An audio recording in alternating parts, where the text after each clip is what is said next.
महाराष्ट्र में विधानसभा चुनाव खत्म हो गए। महायुति बीजेपी, एकनाथ शिंदे की शिवसेना और एनसीपी अजित पवार की पार्टी ने बम्पर बहुमत हासिल किया। नई सरकार काम कर रही है और विकास की योजनाओं को आगे बढ़ा रही है। और इसके साथ साथ केंद्र में मोदी सरकार ने 11 वर्ष का कार्यकाल अपना पूरा कर लिया। पहले के 2 टर्म और तीसरे टर्म में 1 साल पूरा हो गए। इस वक्त इस पर बातचीत करने के लिए हमारे साथ मौजूद हैं नवी मुंबई के प्रभारी रहे और इस वक्त बोरीवली से बीजेपी के विधायक संजय उपाध्याय साहब। सबसे पहला सवाल, मोदी सरकार ने 11 साल सफलतापूर्वक पूरे कर लिए हैं। आप इस पूरे कार्यकाल को, इस टेन्योर को आप किस तरह से आंकना चाहेंगे?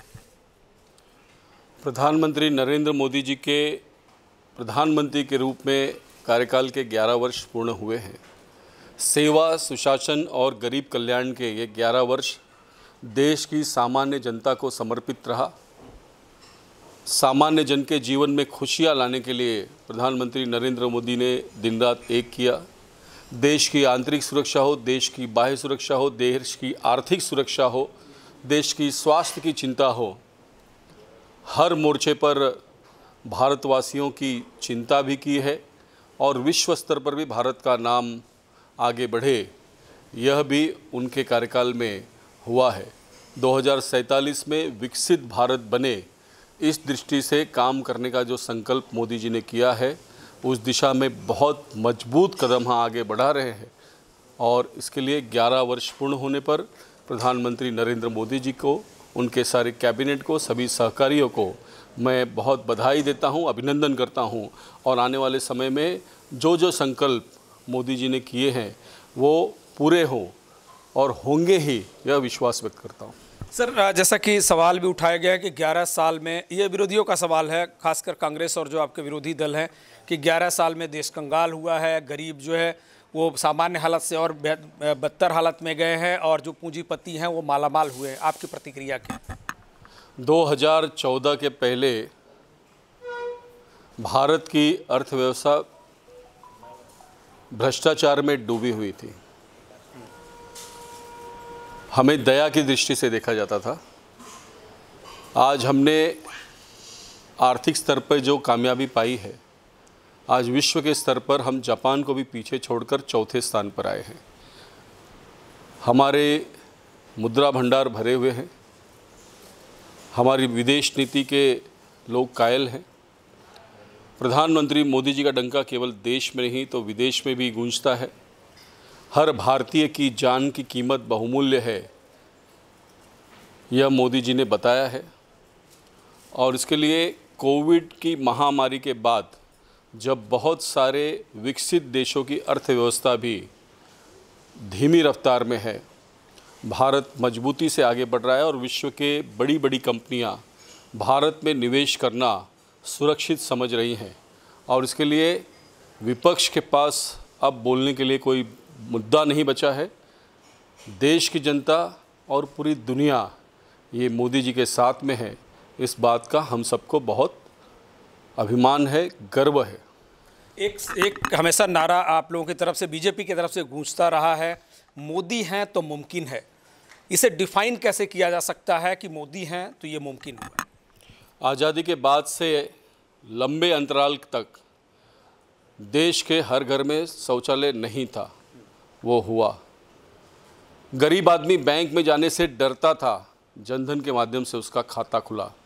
कभी प्रधानमंत्री राजीव गांधी कहते थे मैं 100 रुपया देता हूँ, नीचे आते आते 15 रुपया पहुँचता है। डीबीटी के माध्यम से दिया हुआ 100 रुपया पूरा का पूरा लोगों के अकाउंट में आ रहा है।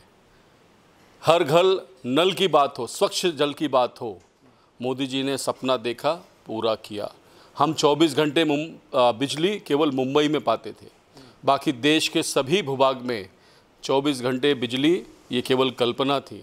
आज गांव के अंदर भी मोदी जी ने बिजली केवल पहुंचाया नहीं, तो गांव में 18-18 घंटे, 24-24 घंटे बिजली उपलब्ध हो, ये सुनिश्चित किया है। सोलार क्रांति लाकर अब महाराष्ट्र में तो हम बिजली के दर सस्ते करने की ओर आगे बढ़ रहे हैं। आर्थिक स्तर पर, सामाजिक स्तर पर, किसान हो, मजदूर हो, गरीब हो, युवा हो, हर वर्ग के लिए अपॉर्चुनिटी मोदी जी ने देने का काम किया है। स्वास्थ्य के क्षेत्र में आयुष्मान भारत के माध्यम से 70 बरस के ऊपर के सभी ज्येष्ठ नागरिकों को स्वास्थ्य की सुविधा दी है और बिना किसी क्षति के। आपने देखा होगा कि पहलगाम की घटना के बाद 3 दिन में पाकिस्तान की जो दुर्दशा की है, या उसके पहले जब हमारी सेना पर हमला हुआ तो पाकिस्तान में घुसकर मारने का काम पराक्रम मोदी जी के नेतृत्व में देश की सेनाओं ने किया, और इसके लिए देश की जनता कहती है। ये केवल कुछ उदाहरण हैं, लेकिन ऐसे हजारों उदाहरण हम दे सकते हैं जिससे जनता का यह विश्वास बना है और ये नारा चरितार्थ हुआ है कि मोदी है तो मुमकिन है। आप चुनाव में यहाँ के प्रभारी रहे, अब आपकी एक बड़ी जिम्मेदारी है बोरीवली विधानसभा क्षेत्र को लेकर। किस तरह से काम हो रहा है, कैसे जन समस्याओं को दूर करने का प्रयास हो रहा है और विकास को कैसे गतिमान किया जाए? चुनाव का टिकट मिलने के बाद मैंने बोरीवली के लोगों से वादा किया था कि मेरी प्रायोरिटी होगी हिंदुत्व और विकास। बोरीवली स्टेशन के बाहर का जो अतिक्रमण बांग्लादेशी रोहिंग्याओं से भरा पड़ा था, मैंने उनको हटाने का काम किया और पूरे मुंबई में स्टेशन के बाहर फुटपाथ और रोड आपको खाली मिलेंगे तो केवल और केवल बोरीवली में मिलेंगे। और इसके कारण अब बोरीवली पैटर्न की चर्चा ये सभी स्तर पे हो रही है। आप खुलेआम देख रहे होंगे, मुंबई नहीं, नई मुंबई में भी वाइन शॉप के बाहर शराब पी जाती थी। अब फुटपाथ पे कोई शराब पिए और वहाँ से कोई बहन, कोई महिला गुजर सके, तो ये आप कल्पना भी नहीं कर सकते। मैंने बोरीवली में फुटपाथ पर शराब बंदी की है, वाइन शॉप के बाहर शराब पीने पर पाबंदी लगाई है, स्कूल के बाहर बच्चियों की छेड़खान पर रोक लगाई है।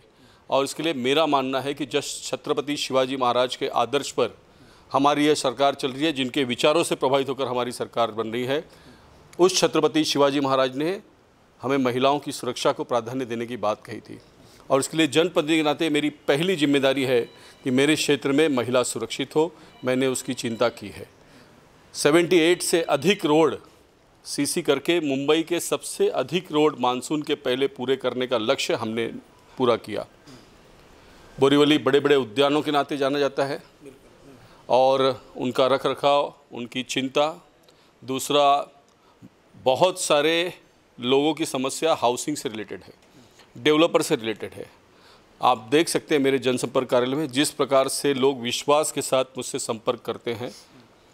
ईमानदारी से मैंने उन लोगों की चिंता की है जिन सामान्य लोगों ने बोरीवली को भारतीय जनता पार्टी का गढ़ बनाया, और मैंने वादा किया है कि वो सामान्य जन कभी भी बिल्डर की दादागिरी के चलते बोरीवली छोड़ने के लिए मजबूर नहीं होंगे। उनकी सुरक्षा की जिम्मेदारी मेरी है और यह बात मैंने डंके की चोट पर कही है। एक आखिरी सवाल, आज नईम भाई आप आए, लंबे समय से आपको आमंत्रण दिया जा रहा था, आज आप आए, गरज साहब ने आपका कार्यकर्ताओं के साथ सम्मान किया, आपने कार्यकर्ताओं का हौसला बढ़ाया।